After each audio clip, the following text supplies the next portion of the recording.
Audio Jungle.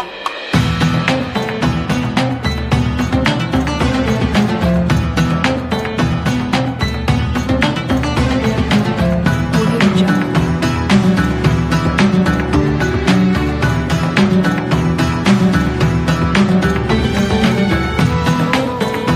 Audio Jungle. Kita awali majlis Ummul Quran. Al-Fatihah. A'udzu billahi minasyaitonir rajim. Bismillahirrahmanirrahim.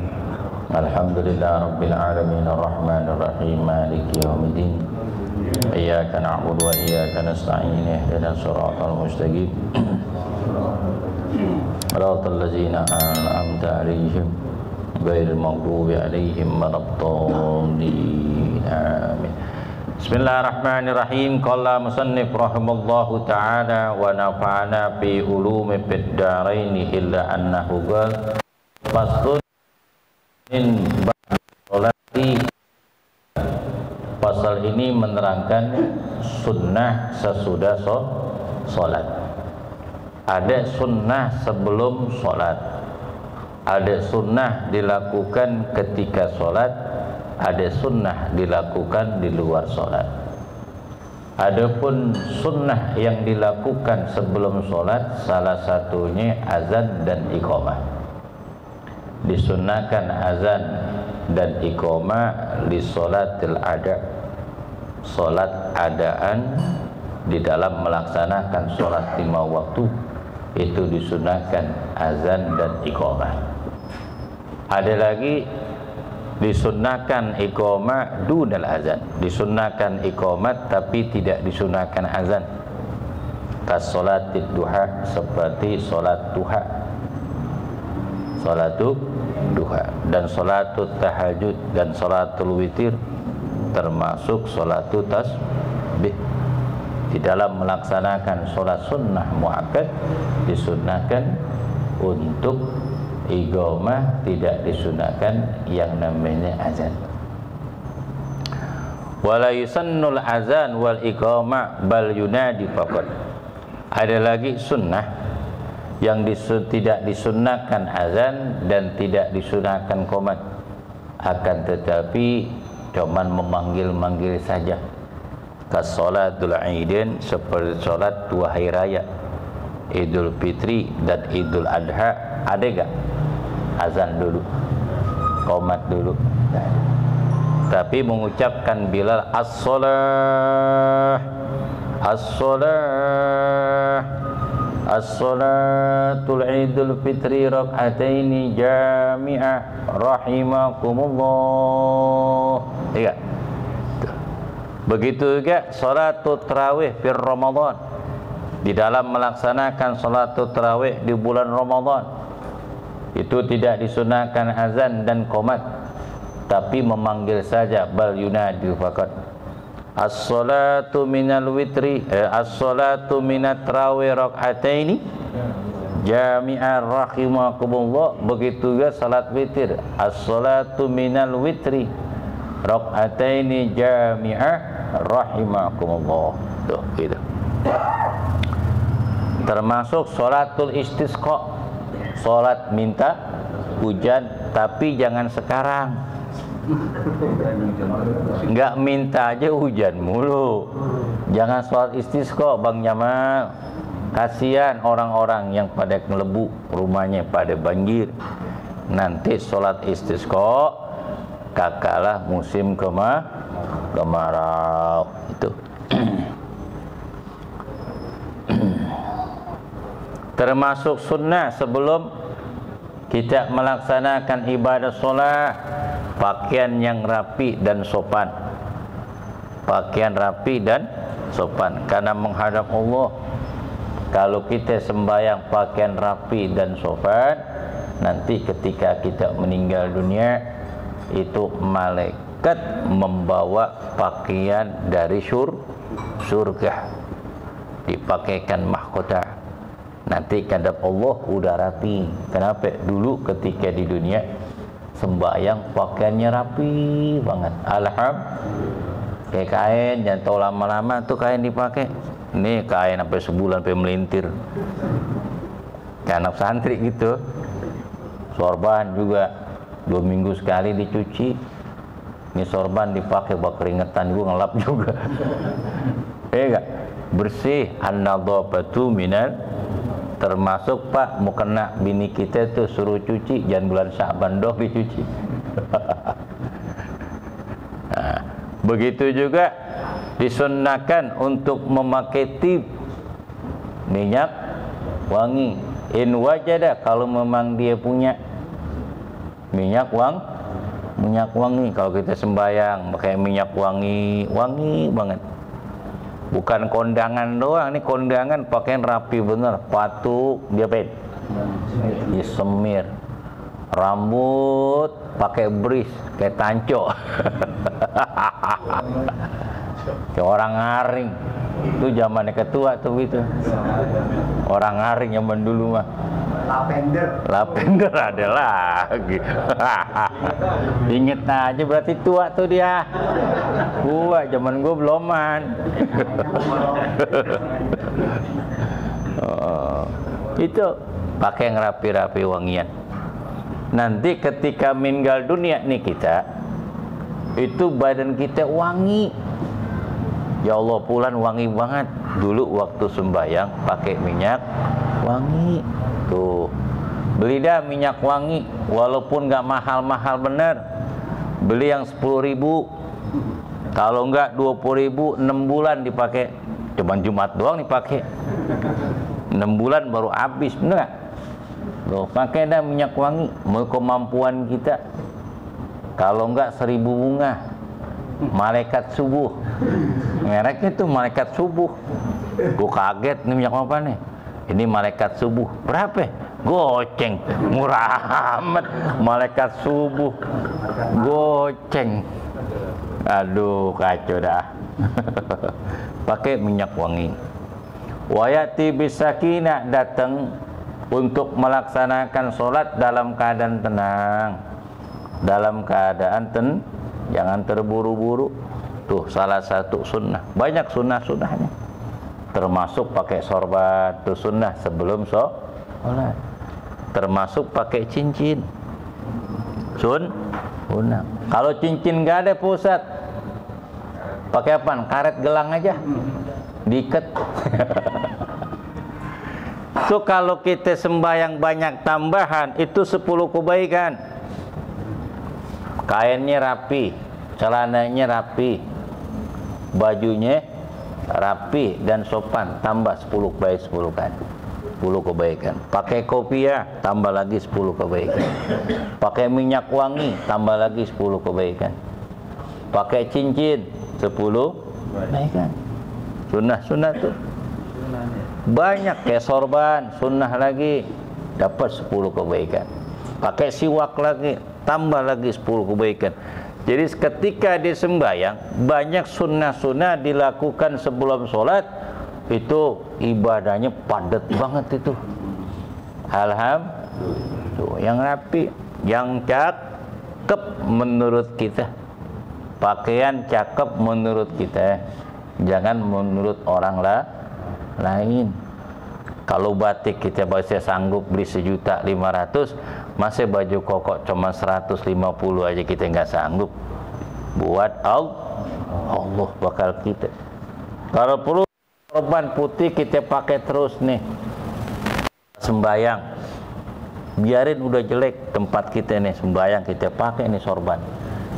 Nanti sering kita pakai tuh sorban, akan membawa keberkahan, menjadi nur cahaya, nemenin kita di alamul barzah.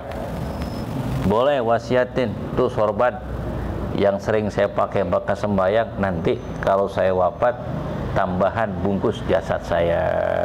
Alhamdulillah, itu lebih afdol daripada kain katun yang baru. Sebab apa? Dipakai buat sembahyang. Termasuk sunnah di dalam sholat.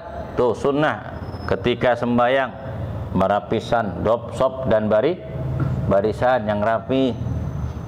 Nanti setidak-tidaknya berdiri sama seperti kita berdiri bagaimana. Jangan ngangkang. ngangkang itu nggak boleh, hukumnya haram. Kenapa? Karena mengganggu apa? Sop barisan orang yang kanan kiri. Jangan ngangkang. Nanti kalau ngangkang mulu sembayangnya nanti pengkang lu jalan. Ikutin Nabi tuh.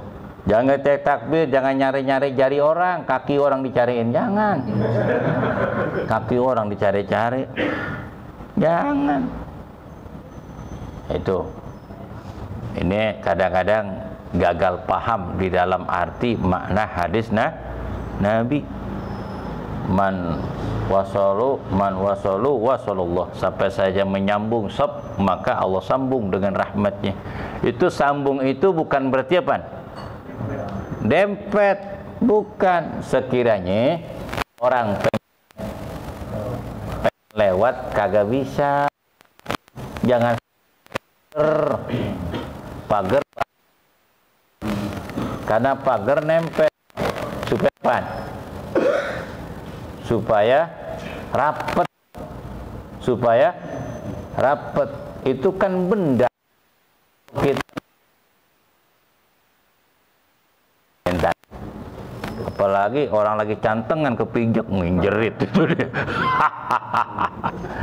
Ya, tuh. Jangan mal. Ini mantannya mal dulu nih, kelihatan dari wajahnya. Baru banyak.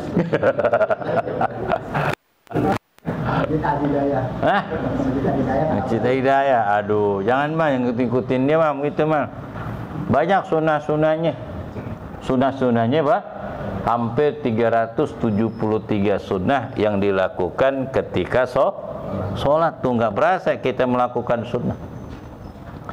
Ada sunnah abad, ame sunnah gairo abad, sunnah hayat dan sunnah abad. Sunnah hayat tuh zikir, tahmid, termasuk baca amin, termasuk baca surah sesudah Fatihah, ya, termasuk zikiran ruku dan sujud, itu sunnah hayat. Termasuk baca ta'awud sebelum baca Fatihah, ya, termasuk baca bismillah sesudah baca Fatihah, ya, sudah amin, kemudian baca surah, sunnah baca bismillah, itu namanya sunnah hayat. Itu banyak tuh bilangannya. Sunnah abad itu seperti kunut, tasahud awal, pembacaan selawat serta salam kepada Nabi, itu salah satu dari sunnah abad. Kalau meninggalkan sunnah abad, disunnahkan sujudu syahwi sebelum salam, tempatnya ketika tasyahud. Duduknya nggak seperti tasawuf akhir, tapi duduknya tawaruk, duduk tasyahud awal. Nanti sesudah sujud 2 kali baru tuh duduk tasyahud akhir. Duduk iftiras ame duduk tawaruk, duduknya iftiras. Nanti baru terakhir duduknya tawaruk. Ya. Ada lagi sunnah yang dilakukan ba'da sholat. Sunnah dilakukan sesudah sholat. Nih, sekarang nih kita bahas sunnah yang dilakukan sesudah sholat. Wa yandabu dzikru akibas sholati, disunnahkan zikir sesudah sholat. Zikir sesudah sholat. Jangan assalamualaikum warahmatullah, assalamualaikum warahmatullah, lantas jalan. Sayang, kapan lagi kita ingat kepada Allah? Ketika kita sholat dan habis sholat. Sebab habis sholat itu salah satu doa yang diijabah oleh Allah Subhanahu wa ta'ala. Jangankan kita doa, jangankan kita zikir, apabila kita sembahyang kemudian duduk kita tidak berubah posisi kita seperti tasyahud akhir ataupun duduk tawaruk, itu malaikat senantiasa istighfar kepada orang yang sudah melaksanakan sholat selagi kakinya belum geser. Sayang-sayang. Duduk dulu. Paksain diri kita biar duduk lama-lama di mana? Di masjid. Biar lama duduk. Ini baru 10 menit tuh gelisah bener. Duduk di warkop 2 jam. Enak, tenang, enak. Makan setengah jam aja kadang-kadang, Pak, udah selesai Pak, makan Pak. Ini mau diganti orangnya. Marah. Marah gak? Kenapa kita duduk pengen cepet-cepet aja keluar dari masjid? Sayang-sayang, padilah keutamaan di masjid musolah luar biasa. Innama ya'muru masajidallah man amana billah wal yaumil akhir walam yahsya illallah. Asa ulaika asa ayakuna minal muhtadin. Sesungguhnya orang-orang yang memakmurkan masjid Allah adalah orang-orang yang beriman pada yaumil akhir. Dia mendirikan solat dan menunaikan qamas solah wa ataz zakah. Mendirikan solat dan menunaikan zakat. Walam yahsya illallah.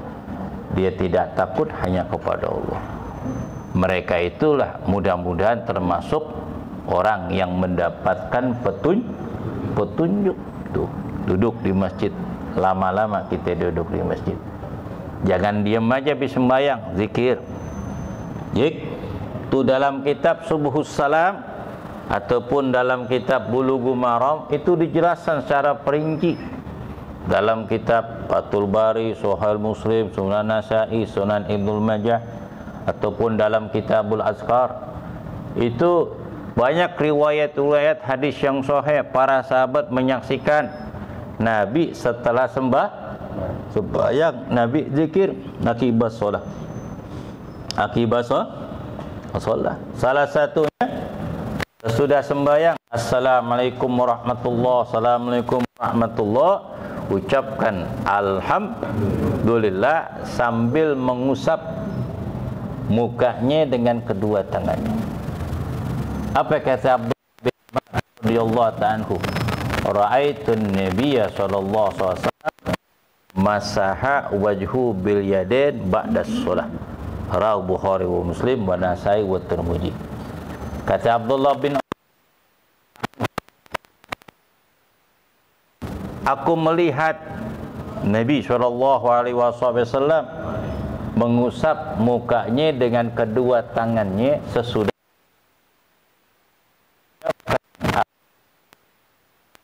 Kenapa kok mengucapkan Alhamdulillah, bersyukur kita sama Allah? Allah takdirkan, Allah mudahkan langkah kita untuk melaksanakan sholat.